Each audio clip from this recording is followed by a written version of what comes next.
ഗിരീഷ് പറഞ്ഞതുപോലെ നമുക്ക് എന്നും ഓർമ്മ നിൽക്കുന്ന അത്തരം ഒരുപാട് പാട്ടുകൾ നമുക്ക് സമ്മാനിച്ച ശ്രീ ഭരണിക്കാവ് ശിവകുമാറിനെ ഞാൻ ആദരപൂർവ്വം ഈ വേദിയിലേക്ക് ആനയിക്കാം.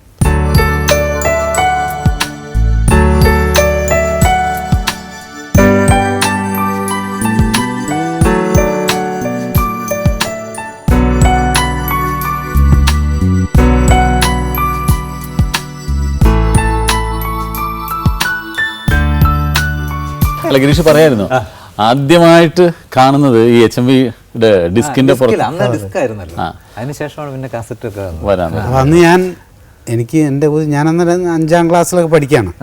അപ്പോൾ എൻ്റെ വീട്ടിൽ റേഡിയോ ഒന്നുമില്ല. അപ്പം ഞാൻ ഒരു ഭാസ്കരൻ എന്ന് പറഞ്ഞൊരു ഗുരുവുണ്ട് എനിക്ക്. ലോകത്തിൽ ആർക്കും ഗുരുവല്ല അയാൾ. മീശ ഭാസ്കരൻ എന്നാണ് അദ്ദേഹത്തിൻ്റെ പേര്. ശരി. അതെങ്ങനെയാണെന്ന് വെച്ചാൽ പുത്തഞ്ചേരിയിൽ കല്യാണങ്ങൾ ഉണ്ടാകുമ്പോൾ ഓരോ വീട്ടിൽ കല്യാണങ്ങൾ ഉണ്ടാവില്ല. പുഴ കടന്നിട്ട് HMVയുടെ ഈ ഹിസ് മാസ്റ്റേഴ്സ് വോയിസിൻ്റെ റെക്കോർഡുമായിട്ട് വരുന്ന ഒരു മനുഷ്യനാണ്. അപ്പം നാട്ടിൽ കല്യാണം ഉണ്ടെങ്കിൽ ഞാൻ ചോദിക്കും, നമ്മളെ വീട്ടിൽ ഈ കല്യാണ ഇൻവിറ്റേഷൻ കത്തൊക്കെ തരുമ്പോൾ ചോദിക്കും പാട്ടുണ്ടാവുമോ എന്ന് ചോദിക്കും. ഞാനന്ന് 3 4 പഠിക്കുകയാണ്.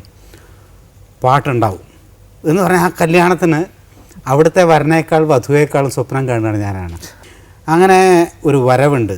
മീശ ഭാസ്കരൻ സത്യൻ വരുന്ന വരെയാണ്. മീശ പിരിച്ചിട്ട് വരാറ്. ഇതിന്റെ കോപ്പുകളൊക്കെ ആയിട്ടാണ് എല്ലാം ഉണ്ടാവും.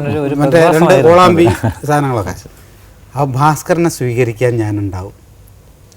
ഗൾഫിൽ നിന്നൊക്കെ മടങ്ങിയെത്തുന്ന ഒരു ഭർത്താവിനെ കാത്തിരിക്കാൻ ഒരു പെൺകുട്ടി കാത്തിരിക്കുന്നവരെ ഞാനിതൊക്കെ എടുത്ത് വയ്ക്കാൻ മറന്നു. തൊടാൻ പറ്റില്ല, ഇത് ഭയങ്കര സാധനമാണ്. യേശുദാസുണ്ട്, സ്നാനിക്കുണ്ട് ഇതിനകത്ത്. അപ്പം ഞാൻ പതുക്കെ ഇയാൾക്ക് 2 ദിനേശ് ബീഡിയൊക്കെ വാങ്ങിച്ചുകൊണ്ട് കൊടുക്കും. ബീഡി വെച്ചോളൂ. അങ്ങനെ ഭാസ്കരന് ക്രമേണ മനസ്സിലാവുന്നു ഞാൻ സംഗീതത്തിൻ്റെ ഒരു ദ്രോഹിയൊന്നുമല്ല. സംഗീതത്തെ എവിടെയോ ഇഷ്ടപ്പെടുന്നുണ്ട്. അങ്ങനെ പാട്ട് സെലക്ട് ചെയ്യാൻ എനിക്ക് അവസരം കിട്ടി. അടുത്ത ഇന്ന പാട്ട് വെക്കണം, റെക്കോർഡ് സെലക്ട് ചെയ്ത് എന്നാൽ എനിക്ക് വീട്ടിൽ പോയിരുന്ന കേൾക്കല്ലോ. അങ്ങനെ സെലക്ട് ചെയ്തൊരു പാട്ടാണ് അദ്ദേഹം എഴുതിയ ആയിരവല്ലി തൻ തിരുനടയിൽ 1000 ദീപങ്ങൾ മിഴി തുറന്നോ, മഞ്ഞിൽ കുളിച്ചീറൻ മുടിയുമഴിച്ചിട്ട് മഞ്ജുള പൗർണമി തൊഴുതു നിന്നു, വിണ്ണിൽ തൊഴുതു നിന്നു. എൻ്റെ ചരണത്തിൽ സംസ്കൃത പ്രയോഗമുണ്ട്, വിസർഗം വെച്ചിട്ടുള്ള. അതാർക്കും മനസ്സിലായില്ല. ദാസേട്ടനോട് വെച്ച് മനസ്സിലായില്ല അദ്ദേഹത്തിന്. പിടികിട്ടില്ലേ?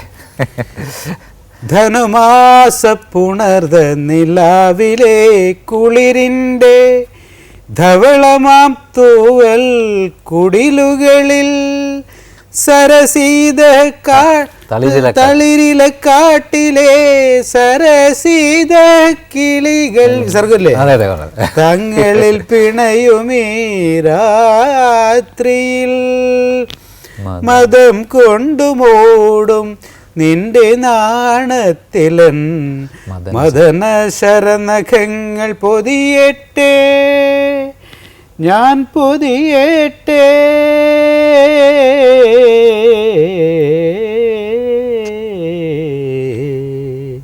നന്നായിട്ട് പാടി. എനിക്ക് പോലും എൻ്റെ വരികൾ എനിക്ക് ഓർമ്മയില്ല സത്യം പറയാം. അപ്പം ഞാൻ ഒരു 520 പടത്തിന് പാട്ടുകൾ എഴുതി. പക്ഷെ എനിക്ക് എൻ്റെ പാട്ടിൻ്റെ വരികൾ എനിക്ക് ഓർമ്മയില്ല. പക്ഷെ എൻ്റെ എല്ലാ പാട്ടിൻ്റെയും വരികൾ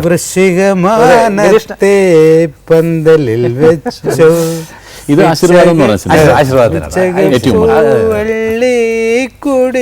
വെച്ചോ ആശീർവാദം അർജുൻ മാസ്റ്ററാണ്. പാടിയോ ആരോടും ചിരിക്കുന്ന കുസൃതി. അത് അണ്ടർലൈൻ ചെയ്തൊക്കെ വരി. ആരോടും ചിരിക്കുന്ന കുസൃതിക്ക്. ഇത് എപ്പോഴും ഗിരീഷ് എപ്പോഴും പറയാറില്ല. പ്രിയദേവൻ ജീരക കസവിന്റെ പുട, അവൾക്കാണ് പുട കൊടുക്കുന്നത്. കാരണം എൻ്റെ പാട്ടിനെ കുറിച്ച് എവിടെങ്കിലും പ്രയോഗിക്കേണ്ട അല്ലെങ്കിൽ സംസാരിക്കുന്ന സമയത്ത് എടുത്തു പറയുന്ന ഒരു ഭാഗമാണ്. ഞാൻ പലപ്പോഴും ശ്രദ്ധിച്ചാണ്. ആരോടും ചിരിക്കുന്ന കുസൃതി എന്ന് പറയുമ്പോൾ ആള് കുസൃതിയാണ്. എല്ലാവരും ചിരിക്കുകയും ചെയ്യും. അത് ഒരു പണ്ട് പറഞ്ഞ പറയും, മലയാള ഭാഷ തൻ മാതക ഭംഗി നിന്റെ മലബന്ധഹാസമായി തെളിയുന്നു എന്ന് പറഞ്ഞ മാതിരി വിശുദ്ധിയുടെ നിലാവുണ്ട് അതിനകത്ത്. മനസ്സ് മനസ്സിൻ്റെ കാതിൽ രഹസ്യങ്ങൾ മന്ത്രിക്കും. മനസ്സ് മനസ്സിൻ്റെ കാതിലേക്ക് രഹസ്യങ്ങൾ മന്ത്രിക്കുകയാണ്. നല്ല കൽപ്പന, അസ്ത്ര കൽപ്പന. അത് മധുവിധുരാത്രി മന്ത്രിക്കും മധുവിധുരാത്രി നഖമുള്ള നമ്മുടെ രാഗവികാരങ്ങൾ നീഹാരമണിയുന്ന രാത്രി നീഹാരമണിയുന്ന രാത്രി. A.R. റഹ്മാന്റെ പിതാവാണ് അതിന് അതെ, ആർ കെ ശേഖറിൻ്റെ ലാസ്റ്റ് പാട്ടാണ്. അത് കഴിഞ്ഞൊരു 10 ദിവസം കഴിഞ്ഞപ്പോൾ അദ്ദേഹം മരിക്കുകയാണ്. അപ്പോൾ അത് ഈ ചോറ്റാനിക്കര എം.എൽ.എ ബാക്കിയുള്ള എല്ലാ പാട്ടും പിന്നെ ഡിവോഷണൽ അറിയാമല്ലോ, ഭക്തിപരമാണ്. പക്ഷെ ഇത് മാത്രമേ ഉള്ളൂ അതിനകത്ത് ഇത്തരത്തിലുള്ളൊരു പാട്ട്. അപ്പോൾ അത് എഴുതാൻ പറഞ്ഞപ്പോൾ സുധിലെ കാരണം എഴുതി ട്യൂൺ ചെയ്യായിരുന്നു പാട്ട്. ഭാഗ്യവാനാണ്. അയ്യോ, ഞാൻ എൻ്റെ മിക്കവാറും പഴയ പാട്ടുകളൊക്കെ തന്നെ ഞാൻ ആദ്യമായിട്ട് കമ്പോസ് ചെയ്ത് എഴുതുന്ന പാഠം പിന്നെ പിന്നെ കമ്പോസ് ചെയ്തിട്ട് എഴുതിയാണ് രാഗങ്ങളെ മോഹങ്ങളെ. അതിനകത്ത് മറ്റേ മകരസംക്രമ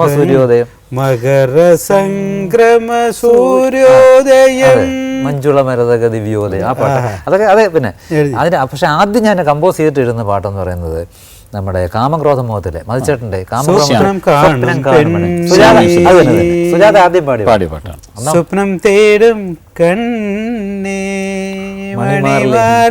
അത് ട്യൂണിട്ട് എഴുതിയ ശ്യാമായിരുന്നു എൻ്റെ മ്യൂസിക് ഡയറക്ടർ. ആദ്യമായിട്ട് ട്യൂണിട്ട് എഴുതുന്ന ആ പാട്ട്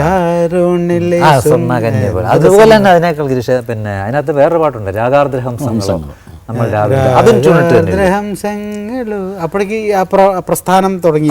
അവിടെ നിന്നാണ് അന്യഭാഷാ സംഗീത സംവിധായകർ ഇങ്ങോട്ട് വന്നപ്പോ അല്ലല്ല ഒരിക്കലും ഇല്ല. കാരണം ഞാൻ പറഞ്ഞില്ലേ 300 ചില്ലാനം പടത്തിന് പാട്ട് എഴുതിയിട്ട് ഒറ്റ പാട്ടേ ഞാൻ എഴുതിയില്ല, ബാക്കിയെല്ലാം. അല്ല അത് ഈ പിന്നെ ഒരിക്കലും ഒരു തെറ്റല്ല. സംഗീതം മനസ്സിലുണ്ടെങ്കിൽ സംഗീതം അഭിസാഹിത്യം സരസ്വത്യ സ്തനദ്വയം എന്നാണല്ലോ ശാസ്ത്രം നമ്മുടെ. പിന്നെ അതായത് സംഗീതവും സാഹിത്യവും സരസ്വതിയുടെ 2 സ്തനഭരങ്ങളാണെന്നാണ് വെപ്പ്. ഇത് രണ്ടിനോടുള്ള പ്രാർത്ഥന ഉണ്ടെങ്കിൽ ഇപ്പം എന്നോട് വിദ്യാസാഗർ, ഇളയരാജ, ലക്ഷ്മികാന്ത് പേരലാൽ, A.R. റഹ്മാൻ ഇവരൊക്കെ കൂടെ ഞാൻ വർക്ക് ചെയ്തിട്ടുണ്ട്. അപ്പോൾ ആ ട്യൂൺ തരുമ്പോൾ അവർ ഗിറ്റാറിലോ അവരുടെ പിന്നെ ഹാർമോണിയത്തിലോ എന്ത് തരുമ്പോഴും നമുക്ക് ആ സംഗീതത്തോട് അതിങ്ങനെ ഒട്ടിപ്പിടിക്കാനുള്ളൊരു മറ്റേ ഇയാൾ രാഘവ മാഷും ചെങ്ങമ്പുഴയും കൂടി പാട്ടുണ്ടാക്കി എന്ന് പറഞ്ഞ മാതിരിയാണത്. കണ്ടിട്ടില്ല ഞാൻ ഈ വിധം മലർ ചെണ്ടുപോലൊരു മാനസം, എത്രമാത്രം കൊതിപ്പു ഞാനതിൽ ഒട്ടിയൊട്ടിപ്പിടിക്കുവാൻ. അതുപോലെ സംഗീതത്തോട് ഒട്ടിപ്പിടിക്കണ പ്രാർത്ഥന ഉണ്ടായാൽ മതി, സാഹിത്യത്തോടുള്ള ധ്യാനവും മതി. അല്ല ഇതിപ്പോൾ ഒരു സംഗീത സംവിധായകൻ ട്യൂൺ ഇട്ടില്ല എന്ന് വിചാരിക്കും, ഗിരീഷ് സ്വന്തം ഭാവനയ്ക്കനുസരിച്ച് എഴുതാണെങ്കിൽ പോലും മനസ്സിൽ എന്തെങ്കിലും ഒരു ട്യൂൺ കണ്ടിട്ടല്ലേ നമ്മൾ തീർച്ചയായിട്ടും അതിനകത്തൊരു സംഗീതം ഉണ്ടാവും. എല്ലാ എഴുത്തുകാർക്കും ഉണ്ടാകുന്നതാണ്. കാരണം നമ്മൾ എഴുതുമ്പോൾ തന്നെ ഒരു റിഥം നമ്മുടെ മനസ്സിലുണ്ടായി എങ്കിൽ മാത്രം അതിനൊരു കവിത. അല്ല എന്താണെന്നറിയാം ഞാൻ ചെയ്യാറുള്ളത്, ഇപ്പോൾ ട്യൂൺ എനിക്ക് തന്നാൽ ചിലപ്പോൾ കാസറ്റിലാക്കി തരും. ഇളയരാജയ്ക്കൊന്നും കാസറ്റിലാക്കി ട്യൂൺ തരില്ല, പെട്ടെന്നിരിക്കുകയാണ്. ഇളയരാജയ്ക്ക് ട്യൂൺ എഴുതാൻ വലിയൊരു അപകടവും കൂടിയുണ്ട്. കുമാരനാശാൻ വിചാരിച്ചാൽ നടക്കില്ല, സൗണ്ടിങ്ങിന് എഴുതണം. പണ്ടൊക്കെ കവിത എഴുതിയിട്ട് ട്യൂൺ ചെയ്തിരുന്നു, പിന്നെ ട്യൂണിന് പാട്ടെഴുതായി. പിന്നീട് ഇപ്പം ലേറ്റസ്റ്റ് അപകടം എന്താണെന്ന് വെച്ചാൽ, അപകടം ഇങ്ങനെ വന്നുകൊണ്ടിരിക്കണമല്ലോ എല്ലാ രംഗത്തും. സൗണ്ടിങ് തന്നെ കാരണം റിതം ഫിക്സ് ചെയ്തിട്ടുണ്ടാവും, അതിനനുസരിച്ചുള്ള വാക്ക് വേണം. തന്നെ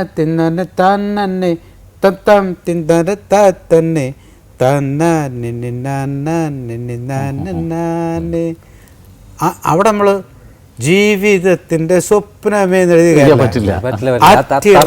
അതിൻ്റെ താളം ടൺ ടം ടൺ ടം വായിച്ചുകൊണ്ടിരിക്കും.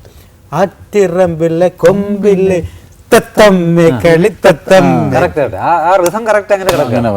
അപ്പൊ അതിപ്പം സിനിമ കാണാത്ത ആളെ സംബന്ധിച്ചിടത്തോളവും പിന്നെ ഈ വള്ളത്തോളിനെ പഠിക്കുന്ന ആളുകളെ സംബന്ധിച്ചിടത്തോളം ഇത് എന്ത് പൈങ്കിളി പാട്ടാ വിചാരിക്കും. പ്രാണരക്ഷാർത്ഥം ഇയാളെ കൊണ്ടുപോകണം അവിടെ. എന്താ സൂത്രം എന്താന്ന് പറഞ്ഞില്ല. അതാണ് പാട്ട് പഠിച്ചത്. ഞാൻ ആദ്യം ഇവർ തരുന്ന ട്യൂൺ, ഇവർ ട്യൂൺ ഉണ്ടാക്കി തന്നാൽ അതൊരു എളുപ്പ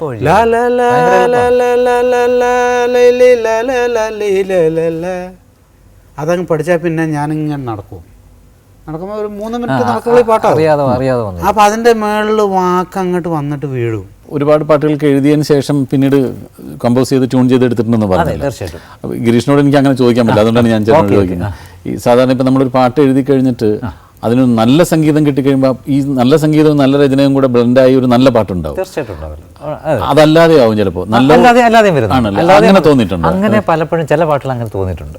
കാരണം വെച്ചാൽ നമ്മൾ നന്നായിട്ട് എഴുതി കൊടുത്തിട്ട് ട്യൂൺ വല്ലാതെ വെക്കോടായിട്ട് വന്നിട്ടുണ്ട്. ചില അപ്പോൾ നമ്മൾ ഉദ്ദേശിക്കുന്ന മീനിങ്ങിലായിരിക്കില്ല ട്യൂണിൽ കൂടെ വന്നിട്ടില്ല.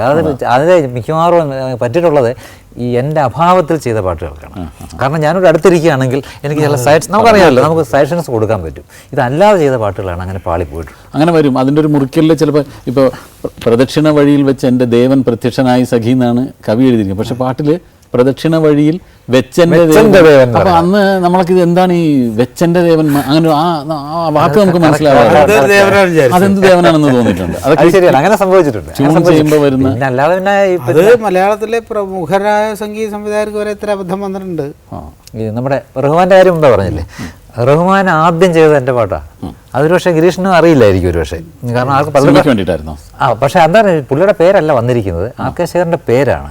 പക്ഷേ പിന്നെ പുള്ളിയാണ് ആ പാട്ട് കമ്പോസ് ചെയ്തത്. ഒറ്റ പാട്ടേ ഉള്ളൂ, പെൺപട. പെൺപടയിൽ 4 പാട്ടുള്ളതിൽ രാവിലെ ഞാൻ പാട്ട് തുടങ്ങിത്തരാം. അപ്പോൾ അത് സംബന്ധിച്ചാൽ വെള്ളിത്തേൻ കിണ്ണം പോൽ വെണ്ണക്കൽ ശില്പം പോൽ തുള്ളി ആ പാട്ട് റഹ്മാൻ ചെയ്തു. 11 വയസ്സ്. അപ്പൊ ഞാൻ ആർ.കെ. ശേഖറിന്റെ വീട്ടിൽ രാവിലെ 11 വയസ്സിൽ. അതിന്റെ സന്ദർഭം ഇതാണ്.